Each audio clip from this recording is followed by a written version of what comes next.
আজকে সেজে বুঝে যাচ্ছি রথ দেখতে। ছোটবেলায় সেই গিয়েছিলাম, আর বড় হতে কবে গিয়েছি তার তো ঠিকই নেই। আমাকে কেমন লাগছে অবশ্যই কমেন্টে বলো কিন্তু। চলে গিয়েছিলাম ভাই আর আমি প্রথমেই, কারণ ভাই এখানে বসে বসে গল্প করছে তার স্পেশাল মানুষের জন্য, আর আমি কাবামে হাড্ডি হতে যাচ্ছি। আমি বা কার সাথে বলবো। যাই হোক, প্রথমে গিয়ে জগন্নাথের দর্শন করলাম, তো সবাই মন থেকে বলো জয় জগন্নাথ।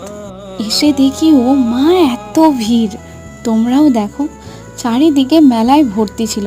কি কিনবে কি দেখবে, কোনো দিক দিয়েই চোখ সরানো যাচ্ছিল না। কেনাকাটা হয়েছে। আমি, ভাই আর ভাইয়ের স্পেশাল মানুষ খেয়ে নিয়েছিলাম আইসক্রিম, মোমো। তারপর মা আরে এসেছিল, মা আরে খাইছে জিলিপি আর বাদাম ভাজা, না নিলে হয়। সেগুলো নিয়ে বাড়ির দিকে আসলাম। অটোতে বসেছি, এক্ষুনি ছাড়বে।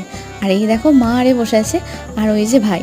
রথে কিনেছি কি, এই যে জগন্নাথকে কিনেছি। কেমন লাগলো অবশ্যই বলো কিন্তু।